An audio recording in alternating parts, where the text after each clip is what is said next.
It's a cold and misty day in ghostly Northamptonshire, and I'm standing at the station on the platform, and there's a figure emerging out of the mist, and it is Mark Gatiss. Hello, Mark. Hello. Very nice to see you. Welcome to Northamptonshire. Thank you very much. Thanks for having me. I hope you're already noting the M.R. James qualities of the day. Yes, I imagined you'd have them laid on. There's a proper mist in the fields. It's very chilly, first time this year. Yes, bare trees against a white sky and mist curling at our feet. And I'll do my own crows. It's not right unless you have a crow doing that. We'll start with that. I mean, it's a perfect mise en scène, really, isn't it, for talking about ghosts and M.R. James. It's got all the ingredients. Very appropriate to our endeavours today.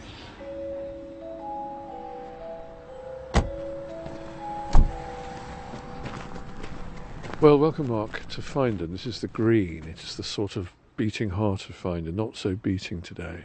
It's like the telltale heart, but only one beat every 100 years. It's lovely to meet you properly, by the way. Yes, it's been a while coming, hasn't it? So we did an interview last year talking about ghosts and Christmas ghosts particularly, and at the end of which you invited me to come to your parish here in Finedon, because you said it was the most haunted parish in God's own world. About that. But we can certainly give Borley Rectory a run for its money. Northamptonshire is famously a haunted place, and Finedon, I think, is the most densely haunted settlement in the whole of the county. Blimey. Yeah, so we have lots and lots of ghosts. I will literally be the judge of that. And we have sort of, I mean, our lives are different, obviously, but they also overlap, and the overlap is, I think, a sort of fascination with ghosts, and particularly M.R. James. And you are now the Ghost Meister of Christmas. I'm like the Dark Father Christmas. I bring things to people's doors that they don't want. It was a family tradition for us to have a ghost story at Christmas. I think it began actually with A Christmas Carol. Yeah, well, I always read A Christmas Carol unless I'm in it. I was in it last year, so I didn't bother because I was living it every night.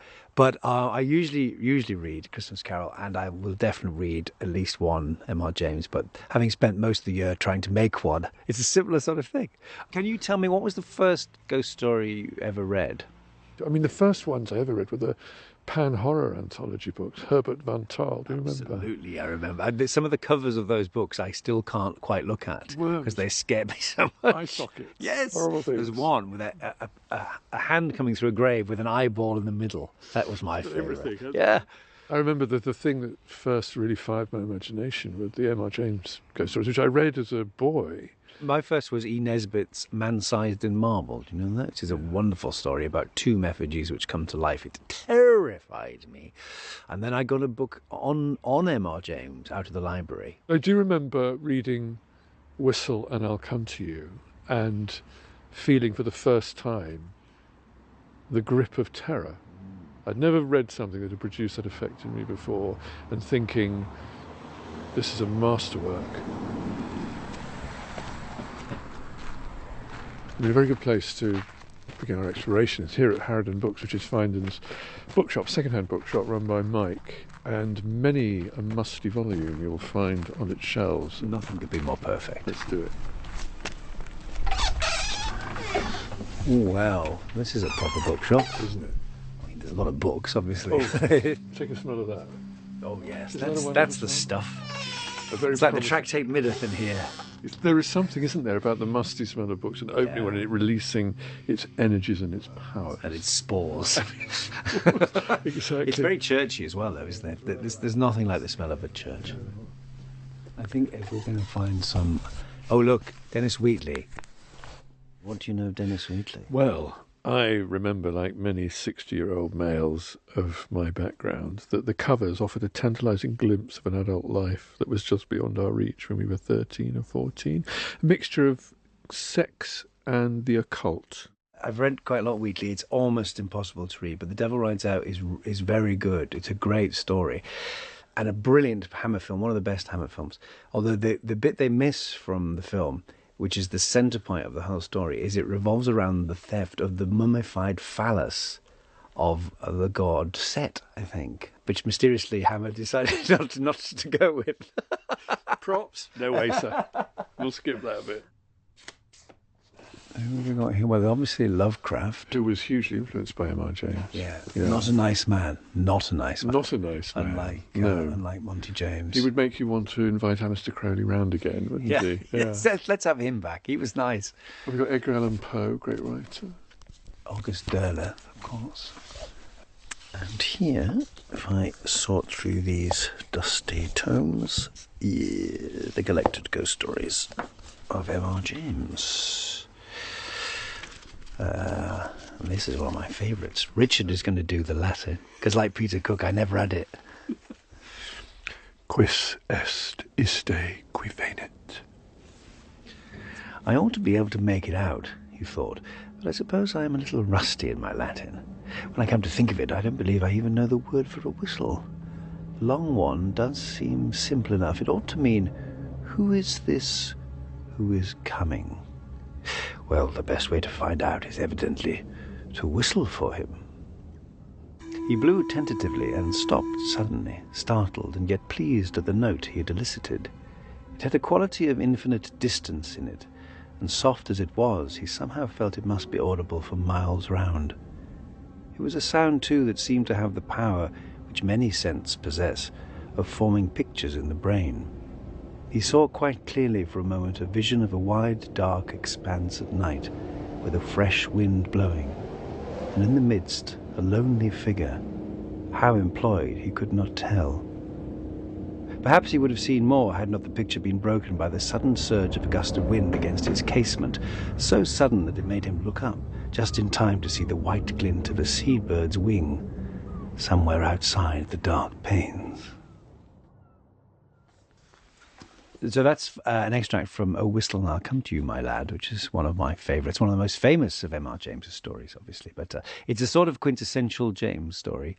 A middle-aged academic bachelor going to an out-of-the-way place and despite all the red flags planted around him and waving in his face, ignoring all the warnings and doing the one thing that you shouldn't do, which is find a bone whistle and blow on it. There's always a thing, isn't there? There's something like the crown of the King of England, or there's a device, isn't there, oddly wrought, covered in runes or with some strange inscription. This kind of mystical portal to a lost world. Mm. Yeah, I mean James was this extraordinary figure. Lytton Strachey, I think, famously said that it was a life without a jolt. And he went straight from Eton to Cambridge, back to Eton, didn't really experience much of the real world. So it's all through this academic sort of prism. And all his, I mean, there are books, indeed there are books, to be written about the repression which led to all these strange phenomena in his stories and what it all represents. But it's the quintessential English ghost story. That's why he's regarded, I think, as still as the master, because there's something so right about that structure. We're so used to the tropes of ghost stories that perhaps we forget just how original and distinctive he was, and indeed is. I think his sense of landscape is extraordinary, particularly when he's writing about East Anglia, which of course he knew very well as a Cambridge person.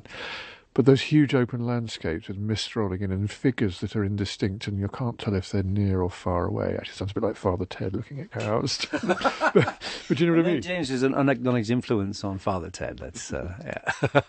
You said that he was kind of insulated from the real world, but I don't think he was, actually. I think his world was as real as anybody else's. And it was a disrupted world, wasn't it? Because he grew up in the absolute golden... To have been a don at Cambridge in the late Victorian, Edwardian period must have been as good a life as anyone ever lived, for settledness and comfort, I guess. And then the First World War came along, and think of all those young men who used to entertain with his stories and his sherry, the Chit-Chat Club, wasn't it? Who went off to Flanders and didn't come back. It must have been devastating. Yes, absolutely. There's a lot of I think the only reason he ever published his stories was for his allow his friend to illustrate them, and then he died of appendicitis, and I think it was clearly the great love of his life. It totally destroyed him.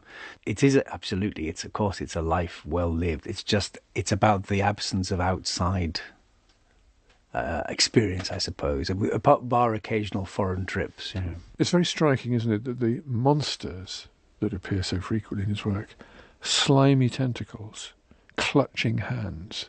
Difficult not to, from where we are, to interpret that as a sort of physical invasion that perhaps he didn't ever experience in life. Perhaps he did, I don't know.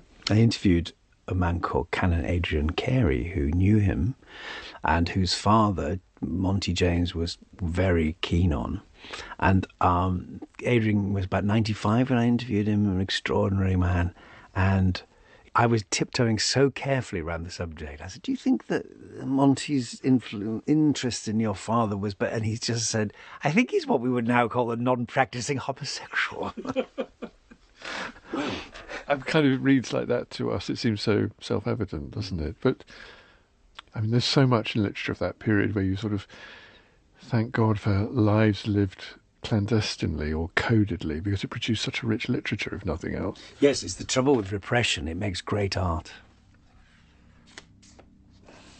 Sax Roma's Brood of the Witch Queen. Unknown to me. No, yeah, me too.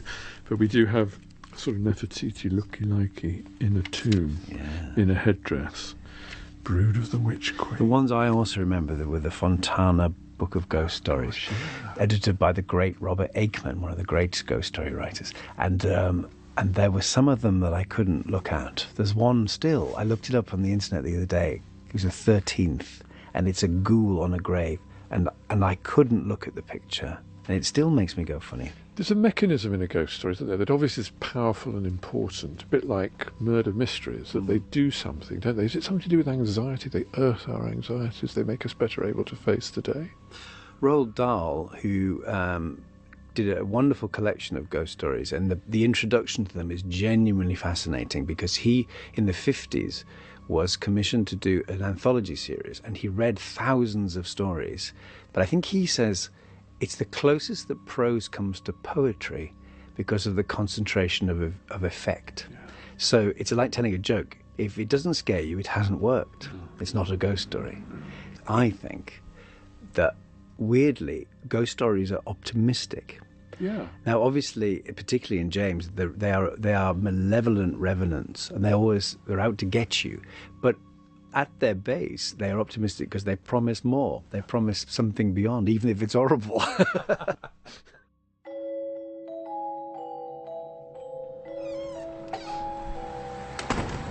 So, Richard, where are we heading now? Well, we're going to Finedon's most famous haunted site, which is the girls' school, the old charity school. Do you have a particularly haunted childhood yourself? No, not particularly. I mean, I love ghosts and ghost stories and everything, but I don't think I ever saw or heard one. At school, we used to sometimes do Ouija board, I think, and terrify ourselves. And except me and my friend Porky, I think we both rather fancied ourselves as mediums, so we were perhaps pushing in contrary directions. I think everyone does that, don't they? But also, growing up around the same time, it was a particularly ripe period. You know, all children's programming was vaguely supernatural. If it didn't have a stone circle in, it wasn't worth having. And there was a tremendous spike in sort of supernatural literature, and devil worship is very in, wasn't it? Well, So we had a coven of witches here in Finedon. We used to meet in Finedon Hall when it was derelict. one of my ghost stories we did in Essex a couple of years ago, Martin's Close, and basically the park superintendent was a huge help to us. And I said, what are your biggest challenges? And he said, raves and Satanism.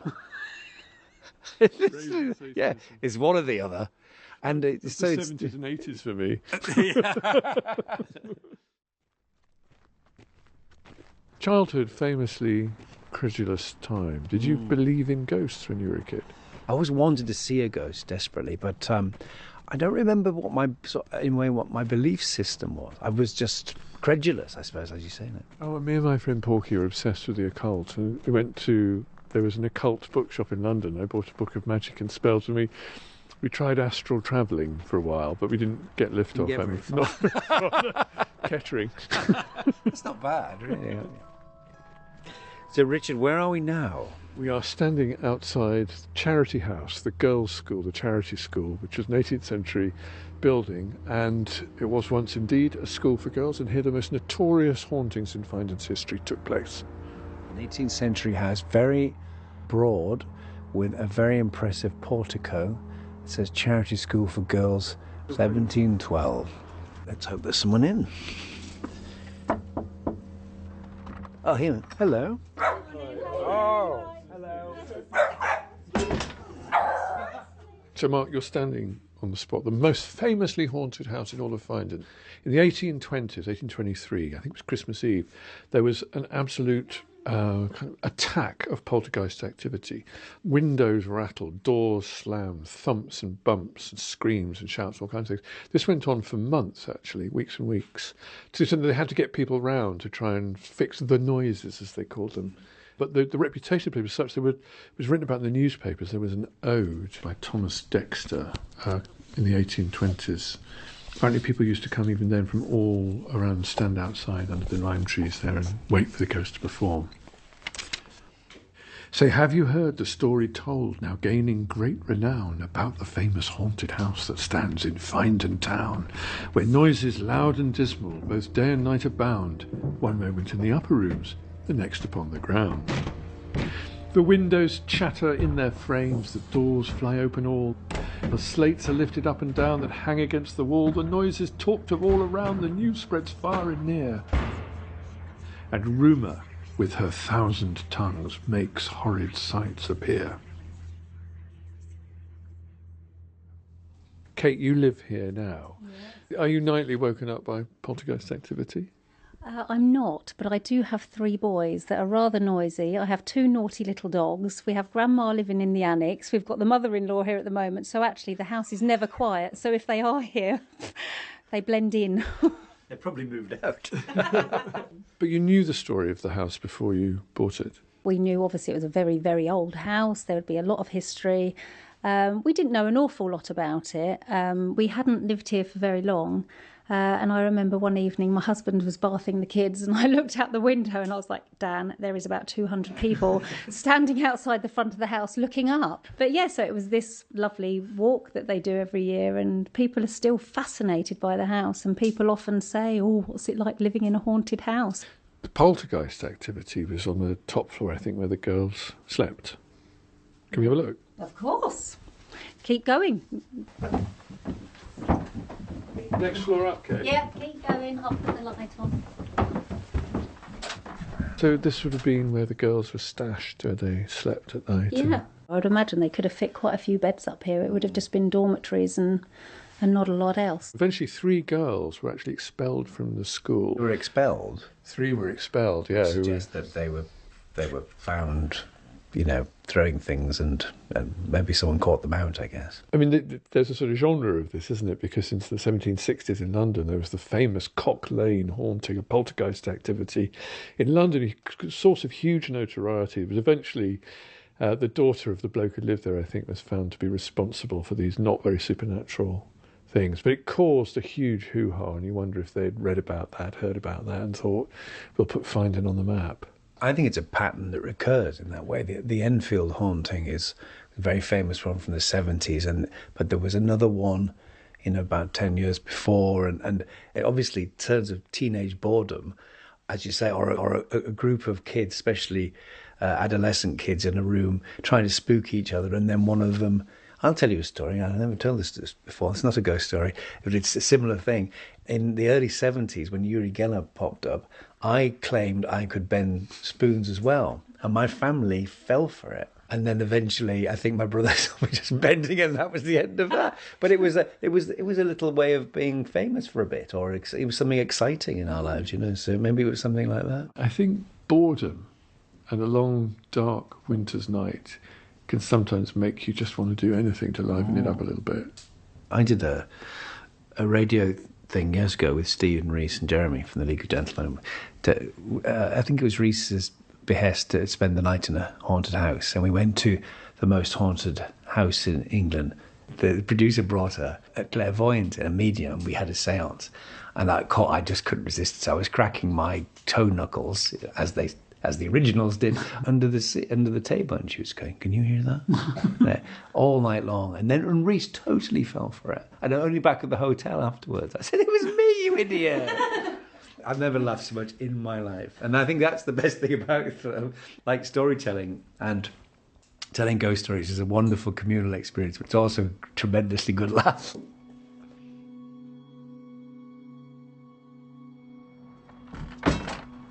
So where are we heading now, Richard? Well, we're going to head to church, but I think we're going to go there via the Holly Walk, another very haunted spot.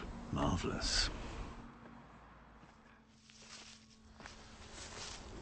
We've been to the most haunted spot in Finedon, but this is number 2, I think.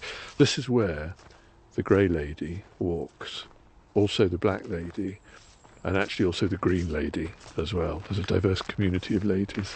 I've experienced a ghostly figure sweeping past in Finedon. Yeah, not just me. A couple of people I know did in the same place. I could tell the story if you want. Yes, please. Well, I was coming out of church late one night, and I was just walking up Bell Hill to go home, to the corner of School Lane, and I felt this figure just brush past me, and it was like a man who was very angry or anxious or frightened, sort of pushed past me. And I kind of looked, and of course there was nobody there. It was just a very, very vivid impression of that. Didn't see anything, but I knew that stuff about him, you see what I mean? And I mentioned that to David, and he said that he'd experienced the same thing. And then another friend of mine came to stay, and he said he'd just felt someone had pushed past him on that corner. So make of that what you will. Well, I mean, the thing that fascinates me is multiple accounts. That, if you have one person who may be in a slightly histrionic state of mind or whatever, or it's just a trick of the light, but if the same thing happens to people over a number of years in the same location, then I find that very interesting. I do too, but I think there's something about clustering with a story like that, is that if one person experiences it, there's a sort of impulse for another to experience it too. And partly that's, I think, to give a feeling of veracity, but partly also because I think we kind of augment our experience with others of that sort of thing. There is a sort of collective experience of that. It's like telling a story, isn't it? You realise when you catch yourself telling a story again that you've already refined it like a joke, and you've made it better and probably exaggerated a little bit, and you tidy it up. And by the time it's actually told, it's a story, it's an anecdote, isn't it? That's what we all do naturally. I remember when I first came to Finedon, I had the dogs, and I was walking along here, and I bumped into a parishioner who was walking his dogs as well, and he was telling me about the Black Lady. And he said, and for that reason, no dogs will walk here. And I thought, we've actually got our dogs with us. But it was more important that no dogs walk there than the fact of whether dogs walk there. And of course, no birds. Never mind the facts. It was just no birds sing. And no birds sing here either. Apart from those birds we occasionally hear. The parishioner I spoke to is someone who's lived his whole life here, and his father and his grandfather and his great-grandfather before them. And for lots of proper Finedonians, they are the custodians of those stories, and they're important because they tell the story of this place.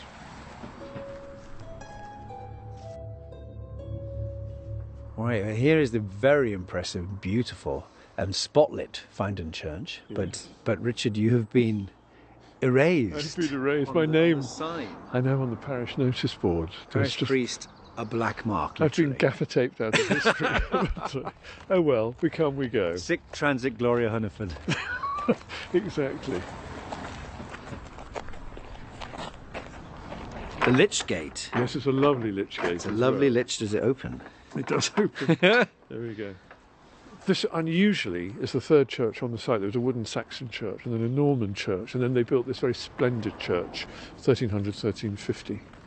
And have the graves been tidied up? Yes, they have. So, When did that happen? We must explain, they're all in a sort of neat row. Well, they're all in neat rows now to facilitate mowing. Sometimes people get a bit upset about that because they want the headstone to be where the body lies. But there are two things about it. One is that some of these headstones have been here for 400 years and nobody remembers anything about the people underneath them. And the other thing, there's a sort of tut and chance that bodies move around underground over years. So bits pop up. So rather like one of those slightly irritating academics of an M.R. James story, you would sometimes, if ever we were burying ashes, you would sometimes dig up bones that would come and naturally notify the coroner as the law requires. But nothing stays still, actually. I live next to a churchyard. There was a man dwelt by a churchyard, and it's a very old bone yard. And my neighbour, who's been there since the 50s, told me that when they moved in and they were just doing the garden, they were constantly finding bones. And we had our garden done a couple of years ago. And I was on the phone, it was in the summer, I was on the phone in the garden, I was telling someone the story, and I glanced down and went, Oh, God. And there was a rib and a knuckle bone, literally, where I was standing. People were burying their dead here long before Christianity arrived, because there was always a sort of sacred place to which people would go do that kind of thing, which is, I think, one of the reasons why churches appealed so much to M.R. James, the sacred place where everybody went. Yes, and also that sense of something buried longer ago beneath, which is always terribly resonant, isn't it? I think everyone responds to that, a sort of psychogeography, or that there might be something even older than you think is there. That's what the stone tape is about, that there's even beneath the earliest thing there's something else, which goes way back. Tradition in Finedon on Christmas Day is people go up after church to the cemetery and they visit the graves of their dead. Very Mexican, Well, isn't it? they do it at Easter too. It's a very kind of Day of the Dead sort of thing, and there's a kind of gathering at the graveside, and you tell the year's news and that kind of thing. Well, I always say, about Christmas, to me, it's obviously a joyous time, but it's always melancholy. But the older you get, even more so, and you are inevitably looking back and forward. So it's the perfect time for people to come back. Yeah, and as a vicar, nearly every year, Christmas Eve would finish at midnight mass in church, gathered at the crib of a newborn. But very often in the evening you're at Kettering General in ICU, because people die at Christmas. There's a big spike in deaths. Yeah. So it's often a curious experience of a death and a new birth. Powerful. Well, yes, it's powerful stuff, isn't it? I always say that. I was talking about losing my dad last year, and being there at the moment is the most awesome thing you can conceive of, isn't it? It's just like, but I remember being very struck about. Yeah, I could hear the nurses down the corridor laughing, and I could hear a car pulling up outside, and life goes on. But there's something. It's like when people talk about time slowing down. Something extraordinary about that happening in front of your eyes. The only thing to match it really is a birth. Somebody wasn't there, and all of a sudden they're there with all that potential, all that extraordinary uniqueness about them, and then at a death, all of a sudden, they're not there anymore. It's powerful.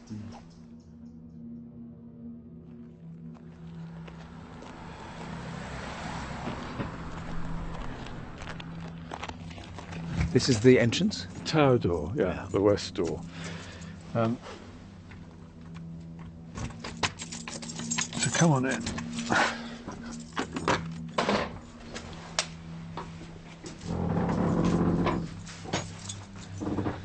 So this is the base of the tower. Belfry up there. Lovely. And then this is the church. Beautiful. Here's an interesting thing, Mark. This is come and look at the font.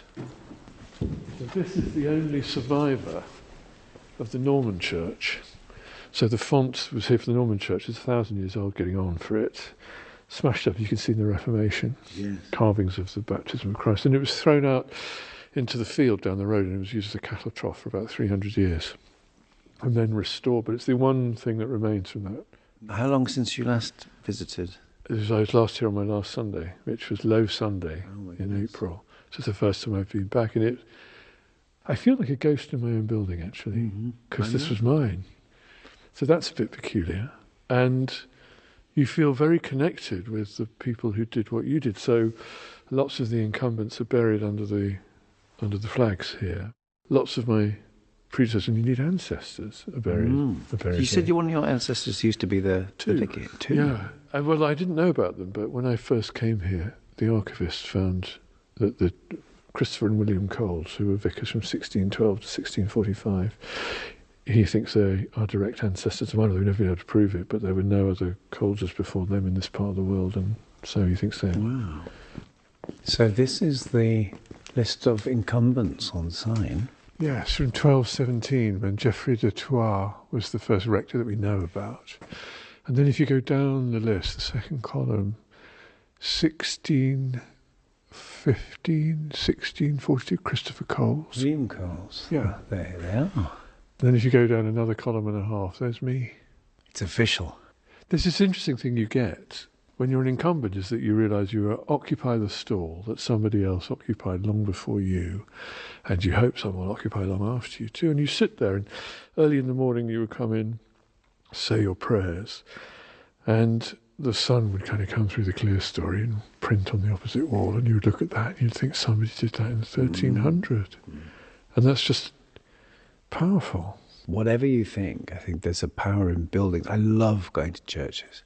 My parish church where I went to school as a kid, Finedon, which is a Saxon church, is a very beautiful church. And really, whenever I come into another one, the first thing I see is that one. Mostly from Christmas carol services as a child.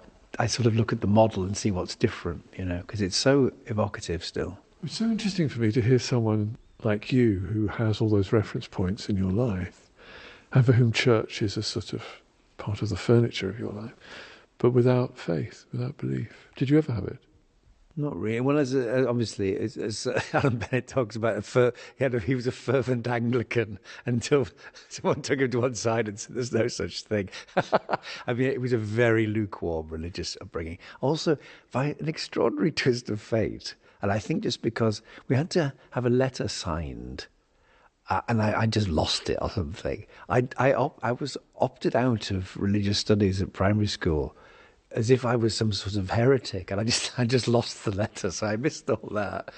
I've always been very interested in it. The story of Christ I'm slightly obsessed with. It's the greatest story ever told. It's a great story. And I love Jesus films, particularly. I watch them all at Easter. But I have no faith now, and I don't think I ever really have. I was a chorister when I was a kid, so I grew up with all this, deeply shaped by it. But I thought it was all complete nonsense until I didn't. And now I'm interested in how... It's germane to what we've been talking about. What's belief? What's the thing that is decisive in you thinking something is real and something is not real? That gets very indistinct for me sometimes. I think ghosts is an interesting one, that they pop up and jump around in that gap between what we believe and what we don't believe and make us ask ourselves. Growing up, I had an unhealthy obsession with death. I mean, anything morbid and odd. I was very interested in the paraphernalia of death. I just loved all the Victoriana and all the sort of the idea of professional mourners and funeral mutes, and I loved it. And very, very unhealthy. But I'm terrified of dying. I'm less terrified now. I used to be so frightened of dying, and the concept of it haunted me. I worked with George Baker, the actor, who I greatly admired, on a radio drama, A Ghost Story, about 20 years ago. And he was telling me about a workshop he'd done with a promising young theatre director. She took them to a graveyard and wanted them to sort of get into an open grave or something. And he said, "Don't go looking for death, it will find you soon enough." And it really resonated with me. And I thought, that's very true. I think that was a turning point in terms of like being less obsessive or less interested, because it's absolutely true. Yeah. But weirdly, the more you encounter it, which oddly enough is a very Victorian thing, because they were so au fait with it, it was less terrifying to them. And I think that's the truth of it. You do become less terrified the more you've seen of it, the more you've experienced. I think sometimes its terrors can leap up and surprise you. When you don't expect it. And sometimes people who you think would go composedly into the big sleep sometimes don't. Inevitably, you imagine that somehow or other you'll go, "Take me out into the sun once more." And when you actually, particularly with old people, they're tired. Yes. And you hear this all the time, "Oh, I'm ready to go now." And you can't conceive of that until you're there, I suppose. And one of my favourite as a dying person was, I went to see, it was a parishioner of mine who was dying, and I read him from the Book of Psalms. I read him Psalms rather beautifully, I thought, from the Book of Common Prayer in the Coverdale translation, which is so beautiful. And he motioned, and he said, his oxygen mask, and he drew his oxygen mask to one side, and I said, "What?" And he said, "Shut up, you stupid twat." Brilliant. Wow. God, that's amazing. Because he was tired, and he just wanted to die, and people were coming and like, "Hold on, because Auntie Jean..." That's good. That's the great leveler that is. If you turn round, what do you see? Grey lady. Oh no. I'll tell you what you see. You see nothing. But that was where the Dutch doll stood. Tell me about the Dutch doll. Well, this is the reason we're here. The Dutch doll is perhaps Finedon's most famous spectral creature. The Dutch doll was over the door at the girls' charity school, and she was a figure, a sort of Puritan girl in Puritan dress, became known as the Dutch doll. And she used to come to life and walk the parish one night a year, and if you were unlucky enough to see her, you would surely die. That was one. And then because of that, her feet were sawn off at some point. And then she came indoors, and naughty girls were locked in the cellar with the... Can you imagine how terrifying it was? This kind of 4-foot-tall effigy of a Dutch doll. They were locked in. It was terrifying. And then the Dutch doll came into church, and she was on a plinth there. And then in 1980, I think it was, she got nicked. She went walking for the last time, and she's never been seen since. So we keep that spot empty. Until tonight. When she hobbles back inside. I got a feeling she might not have gone very far, and I hope that one day she might reappear. Love to see her.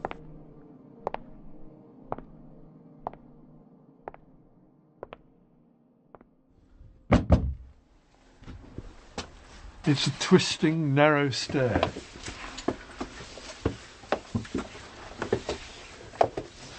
So come on in. We're in a small monk's cell, I suppose. It's called a parvis. A parvis. It's the room over the porch, traditionally where people were taught. Right. And it's essentially jam-packed full of fantastic old leather-bound books. Yeah. Are they all cursed? They're all cursed. Yes, good, Each one good. individually cursed. Well, that's your tour of Finedon, Mark, including its most haunted spots. I just wonder if there's anything of its ghostly heritage that has impressed you or challenged you? No. I've had a lovely day. No, I mean, it's the same thing I always feel. I don't believe in ghosts, but I'm frightened of them. And I'm a hopeful skeptic. Yeah. I think there's something in it. I just don't know what it is. I don't think it's the spirits of dead people. I think it's something more to do with physics than the supernatural is in fact something to do with physics that we don't yet comprehend.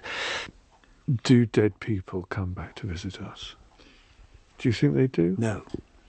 I don't believe in the soul, so I think there is a beginning and an end, and that's it. Is that the hinge, do you think, over which this moves, is whether or not you think there is life beyond this life or not? Yes, I suppose it is. Yeah, and as I said about the ghost story being strangely an optimistic form, because even though it might be promising something not very nice after death, it is at least promising something after death. But you believe in the, as it were, the Holy Ghost.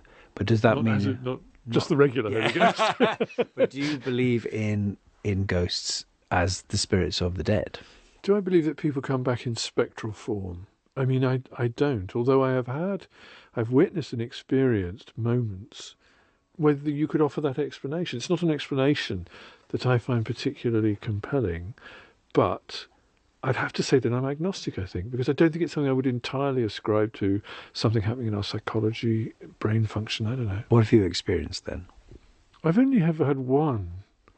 I was called out by a very, very anxious couple to go to their son's flat, which was in a converted factory, 19th century. He was 17 and he lived in this flat, and I got there and they were so scared they wouldn't come in. They said, oh, there's an evil spirit or something, ghost. And I thought, okay, this happens a lot, you know. So you go in and you say reassuring words. And I went in, and it was a boys' flat, you know. There was pizza boxes, ashtrays, that kind of thing. And I was just going, oh, no. And then I opened the kitchen door and I walked into the kitchen, and it was bright and spotlessly clean. But everything in the drawers and the shelves have been taken out and arranged in these patterns on the surfaces and on the floor. It looked like an Andy Goldsworthy sculpture, but it was just sinister. There was something about this patterning of these random objects that I got this absolute feeling of dread, and my blood ran cold, and all those things you're supposed to feel when you see a ghost. Nothing supernatural about it, but it was a sign of something that was just so malevolent and so awful that I really, really got frightened. And I kind of backed out, and I sprinkled some holy water, and I left a crucifix, and I said a psalm. It was really frightening. I always come back to the thing of Carl Sagan's thing of extraordinary claims require extraordinary evidence, and the evidence is very thin. But would you be like a Puritan at Christmas and want to rid us of this preposterous notion? Or would you think this is something which we should cultivate? It'll be fine. It'll be like Jack the Ripper. We'll never find out. It doesn't matter because we won't. Nothing says Christmas like Jack the Ripper. No, I wouldn't. I of course wouldn't want things to just be explained away. It's boring, but it's a rich brew. We're both agnostics, aren't we? Because that liminal place in the middle of them is a fascinating place to be. And also, I've never felt that belief in the resurrection means that you have to unbelieve evolution through natural selection. It's never seemed to me to be a rival claim in a way. I think you entertain, using the best of your ability, a world that is full of surprises and mysteries, some of them that we can set out and some we can't. Signs and wonders. Yeah. That's a rather good ending.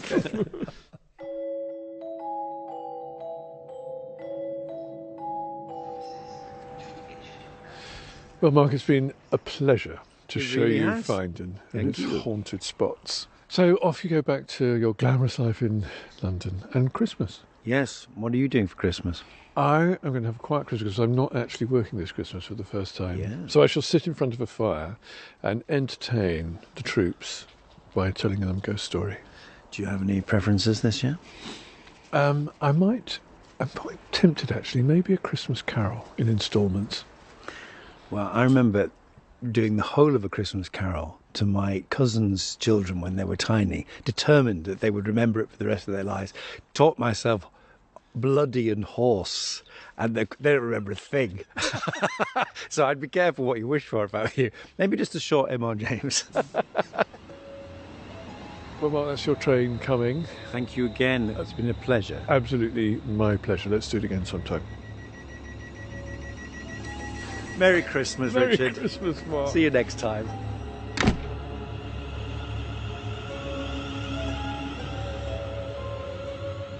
Hunting Ghosts with Gatiss and Coles was presented by Mark Gatiss and Richard Coles. It was produced by Gareth McLean and Simon Barnard. Sound design was by Charlie Brandon King and music by Evelyn Sykes. It was a Bafflegab and Uncanny Media production for BBC Radio 4.